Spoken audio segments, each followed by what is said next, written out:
All right. I'd like to welcome Collin Morikawa here to the interview room at the 2025 Procore Championship.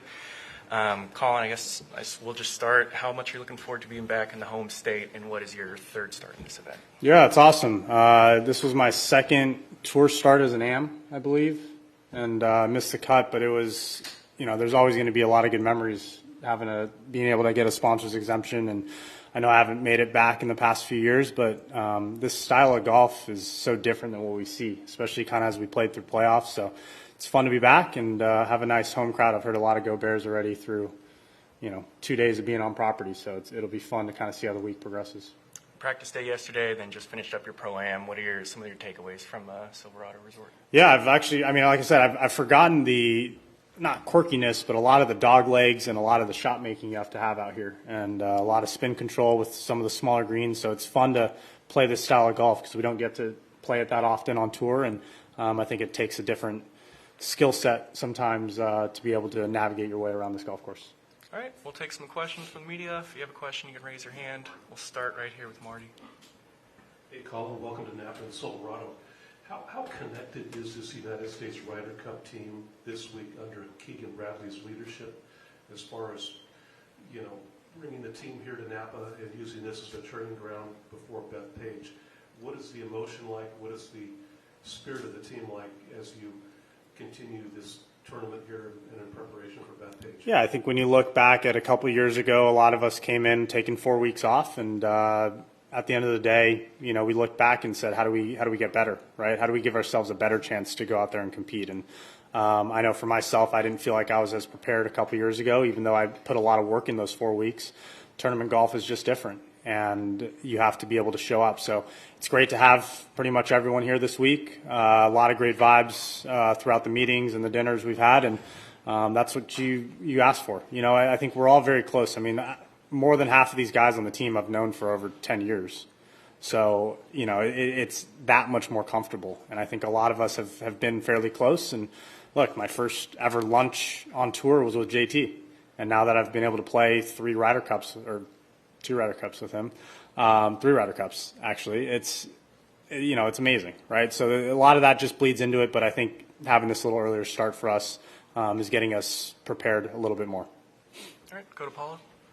Obviously, being here is different, right, in terms of preparation and doing this event. But what are some other things that you've noticed or done even that feel different than in previous Ryder Cups to get ready for this one? And maybe what have you noticed with Keegan that has been a little different too? I think a lot of it comes down to Keegan. Keegan's been very open to talking to a lot of us, a lot of players, just asking, what can he do for us to make the week that much easier. It's amazing how long you're there for and how quickly it goes because of just things you have to do, practice with the team, dinners with the team.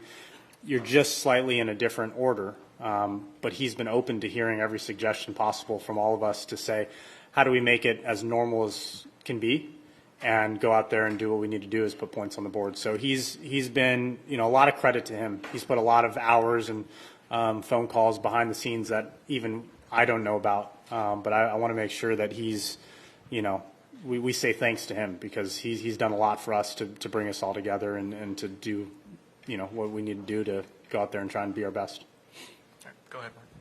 Collin, as somebody who's been on that first tee on a Friday morning, which is there's nothing like it obviously in your sport. What do you tell the guys that have not experienced that? Yeah, it was funny. I was actually talking to Harris a little bit about it, and it goes by so quickly, and it's being able to take a half beat longer, not just on the tee, but almost like walking up in through the tunnels and saying, hey, let me just take a deep breath, and then you're going to remember that much more and that much more crystal clear. I remember how I felt. I remember certain aspects of being on that first tee at Whistling, but it kind of went away a little too quickly. And it sucks because, 15 years, 10 years down the road, I want to be able to really, really crystallize that image and say that's where I was in that moment. I can do that throughout a handful of events. I can do it slightly throughout that first tee shot at Whistling, but for those rookies, you really have to just take it in. And I think when you're able to take that in a little bit more, you step on that first tee, you're able to focus on that golf shot and just hopefully execute. I just have a follow that's unrelated to that, but you have a handful of guys on this team that are pretty low-key guys, don't show a lot of demonstrative emotion. Can you name them? No. Well, I mean, obviously, Cam, let's start with Cam, and, but, JJ, a lot of those, Henley, those guys are not really fist pumpers much. I'm curious, will this get that out of them like it did Duval in Brookline, so to speak? That was a good example of somebody. Yeah, it's so interesting because I think you only see us in our individual setting, right? And that's the hardest part. I think if you watched a lot of us at home play, you would see a completely different side of us. And I think because of the nature of how golf is 72 holes by ourselves with our caddies, and you're not just playing against the people in your group. So when you're fist pumping, say on a Thursday on a normal event, it almost looks like you're psyching yourself out and you're kind of afraid of other people. Whereas when you're fist pumping at home and you're playing a match 1v1, or you're fist pumping at the Ryder Cup, that's a lot different. So I think you're going to see a little emotion out of some of these guys that you're not used to, and that's not because they're trying to be any different. We're a very competitive team, and when it comes down to it, it's like, yeah, I mean, I can definitely count. I've fist pumped way more in Ryder Cups and Presidents Cups than any individual event, but that's because it's just a head-to-head match. And you see it at home. You see us do that type of stuff. It just doesn't come out in these normal weeks because it kind of needs to get down to Sunday. You need to be in contention in that scenarios. Come back to the right side. Hey, Collin. Shifting gears to this week, how comfortable do you feel playing here at the Procore Championship in Northern California, and what do you make of Silverado course resort as a whole? Yeah, I touched on it earlier. I mean, having a lot of people come up to me, having, Berkeley ties and saying go Bears, like I love that, right? Anytime you're able to play in front of a lot of friends, a lot of family, people that you have a connection with, it helps that much more. So it feels very comfortable to be out here, and I'm excited for the week. I hope I play really well and, bring it for those people that are coming. I know Saturday, I believe, is like a college day where, they're going to allow a little more college students to come, so hopefully they'll come out. Silverado, I had 2 years when I played. I want to say I played in 18 and 19. 18 as an AM, 19 as my first year, and good memories. I actually missed the cut, unfortunately, the first time, and then played decent the second time, and it just hasn't fit in the schedule, and that's just part of the nature of golf for us sometimes. But it's good to be back. I love playing in California. I love playing out here in the Bay Area-ish. It's close enough, and it'll hopefully be a great week. All right, we'll go to Doug. Have you ever seen anyone fist pump on a Thursday? I'm sure I have at some point. No, it's rare. It's rare. I'm going to do it. I'm going to do it on the, hopefully, first birdie. Fourth cup, or fifth cup, you played before, is that right? Team events? Yeah, 21. 7 partners. Is that, Wow. is that, Sounds about right. is that a good or I don't know. I talked to, Furyk was out there walking with me, and I think sometimes with the style of game I have, I work well with a lot of players, and sometimes you just have to be that guy that just kind of steps in and says, you're going to fit this mold. And I have no issues with that. I'm going to do what's best for the team if that's what people believe. I think at this point now I kind of know certain vibes and certain characteristics that I would want out of someone, and that doesn't mean their style of golf game, but just who they are and what they bring out when we're playing. But yeah, I mean, Furyk said, I asked him, I was like, who'd you play with a bunch? He's like, no one. I bounced around between everyone, and that's not a bad thing. Furyk is a phenomenal golfer, phenomenal. It's just I think the style of my game, you can kind of piece in, and depending how well I'm playing, it's like you could piece it in with this guy, you could piece it in with this, and that's just who I am, and yeah, in a way, and yeah. Secondly, given your cup experience, what kind of recollections do you have from the end of 23? Because that was your first losing team. What was that like after it was over, plane trip home? How much did it stick with you? It sucked.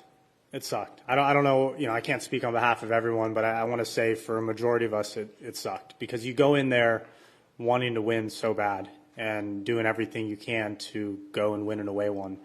And when you don't accomplish that and you see everyone else cheering and you see, we're walking away, my head at least immediately goes to what could I have done better for the team and what could I have done to prepare better and show up and put more points on the board. Because I think I ended up playing 4 matches 2 years ago. And it's just, it sits with you for a little bit. Because for me, it's like essentially I had, one more event after that and, didn't really play that much after. And you sit kind of through the rest of the fall thinking, man, this sucks. And that's 2 years you have to wait to hopefully make the team again. So it lights a fire in all of us that were there. But home crowds are different. Hopefully we can use that to our advantage as much as we can and just use that extra little energy to, hopefully sway a couple matches. And then those are sometimes the most meaningful ones. All right, we'll go to Steph and then Adam. Can you speak to your experience with Ryder Cup foursomes pairings, specifically with how much work goes into matching compatibilities of each other's balls? Yeah, it is difficult. I've never been someone that's been too worried about the golf ball. I think I play one of the spinnier balls on tour, just in general. So for me, when I go to a lower spinning ball, which is a lot of other guys, the driver just goes straight and farther, which is a tough thing to work with. But it is part of that, right? Compatibilities, characteristics, you have to be able to lean on one each other. I think, I said it to someone earlier, you can put all 12 of us in any combination and we can make it work. At the end of the day, you have to go out and play good golf. The start of that comes with the comfort level of who you're paired with. And do you trust the other player? Do you feel angsty around them? Are you worried that, you're going to mess something up? Like, there's a lot of things that go into it, and there's a lot of data that we have. And that's where I think I look back at a few years ago at Rome. We just have to be honest with Keegan and our vice captains about what we want and what we feel comfortable with. I think nothing can be left on the table and nothing can be hidden, because when that happens, you're ending up hurting not just yourself, but the rest of the guys. And I'll be honest, I think that has happened in the past, even with myself. And back to the, Doug's point of having a lot of players, it's like I feel like I fit in with a lot of guys and I feel very comfortable.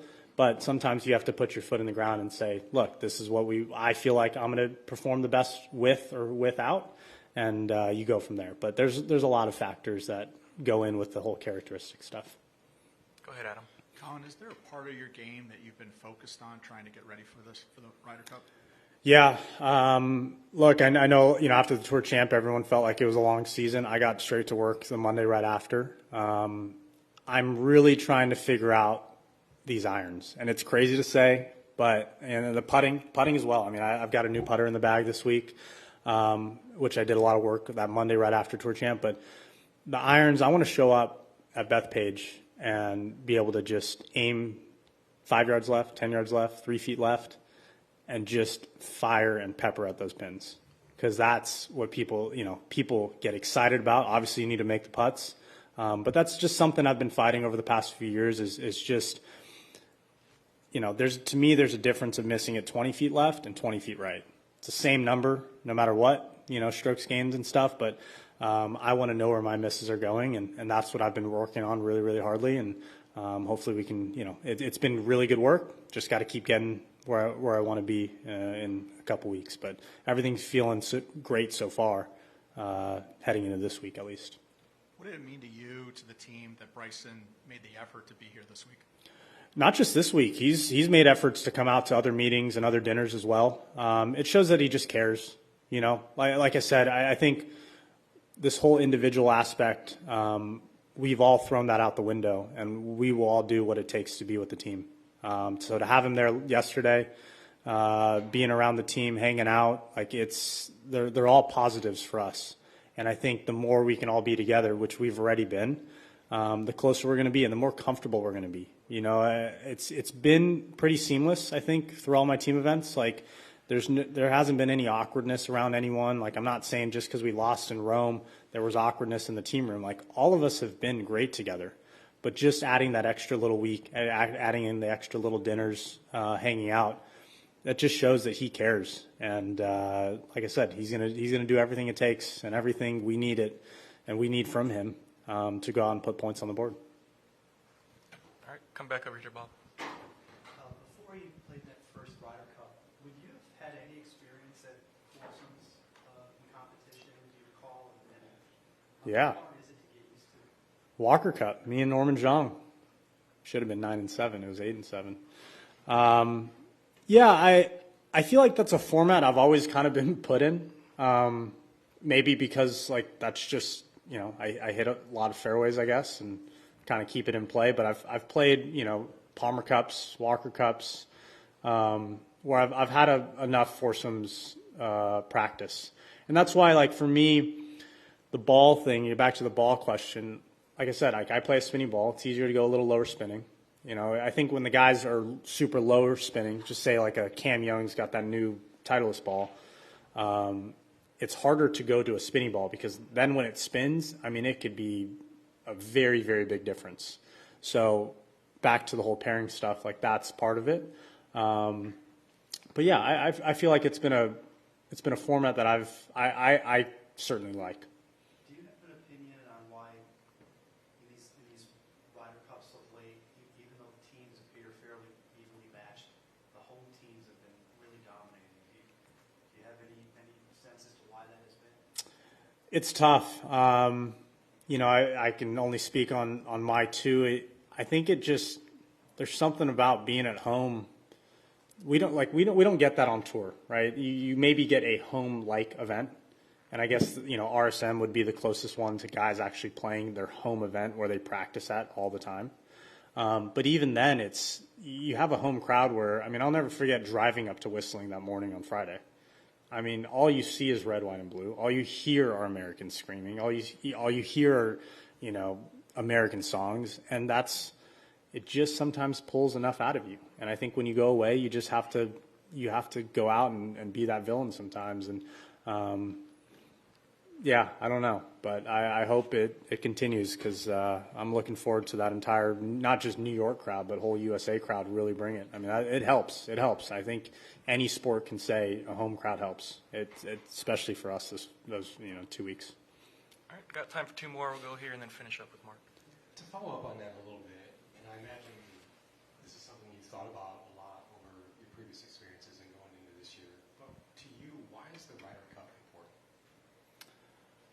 Well, I think anytime you get to represent your country, right? And we're wearing a much bigger shirt and heart on our sleeves than I am, say, this week. Like this week, I'm fighting for myself, and I want to go out and win it, you know, for my team and everyone. But like I'm out there to beat all these other 143 other guys, right? The times I've been able to wear the red, white, and blue, you just can't take that lightly. So when you're representing your entire country and you're playing multiple other countries, right? Essentially, well, you're playing an entire continent, right? Like you have to go up and step to the plate and show up. And when you don't, like I did 2 years ago, you just, it eats at you because it sucks. It's a terrible feeling. So they're so memorable because you look at the history, you look at kind of the moments that are made, the team rooms, the memories that are made amongst, you know, the wives and the players and the captains. Like you make friends for life. Like it's a lot more bonding than people realize, and the bonding happens so quickly, but it lasts a lifetime. And those memories and those stories just go on and on. So you obviously want positive stories at the end of the week because it comes down to hopefully winning that Ryder Cup. At Whistling Straits, did that atmosphere surprise you at all? Did that catch you off guard? Is that kind of what you expected? Or Yeah, no, I honestly, like I crazy enough, like I told this story before, like I felt more nervous at the Walker Cup teeing off than I did the first hole at Whistling. Maybe because it was a home crowd and it felt that much, you know, at ease. But it was everything I expected, and I expect a lot more in New York. So we'll see. Good. All right, we'll wrap it up here. The consensus on Sam Burns, obviously, everybody talks about his putting, and he's the best putter out there. I'm sure you guys all observe each other, maybe talk to each other about things. What in your opinion, makes him such a good putter? You know, I haven't tapped into his head too much. I love when I've played with him and partnered up because I just try and hit it on the green, and he makes them all. I think, you know, I listened to Scotty talk about him one time, or someone talked about him. I think he just does all the basics really good. I've played a lot at home this past week, not a lot, but a handful of times with Taylor Montgomery and Maverick McNeely, two of the best putters on tour as well, right? And you ask them, and they're very different in how they approach putting. But what they do is they're always just very confident and very assertive with how they pick their lines and believing that it's right. You know, like sometimes I'll step on in a fairway and it could be the most obvious 8-iron, and I'll feel 7-iron or I'll feel 9-iron. Like it's that gut feeling that I think really good putters have, is saying, no, this is going in. So I think it just takes that over time. But yeah. I mean, obviously, all of you guys can putt. You wouldn't be here. But is there ever, for any facet of the game, where you have a little bit of, I don't say jealousy is the right word, but envy about how well a guy does something particularly well, if that makes any sense? Is there Yeah, I mean, do you have? Well, that? yeah. I mean, I wish I could putt like Sam Burns all the time, or drive it like really long. But sometimes you have to remember who you are and kind of play your game, and that doesn't mean that you can't creep your way towards those players. And that's what's great about these team events. You really get to tap into a lot of brains and a lot of smart guys on how they do things. And sometimes it's just one little conversation can spark something. And that's why I'm always trying to learn. I'm always trying to ask other players, not necessarily during a week like this, but at home, off weeks, team events. You really get to tap into the knowledge that people have. And side story, I remember at Whistling, I had 2 vice captains and 4 players watching my putting. Stricker was a little bit worried, but I told him don't. It's just the more knowledge, the better, because that makes you a more well-rounded player and person, and just how you see things. So, yeah. Awesome. Thanks for the time, Collin. Awesome. When did you know Keegan wasn't going to play?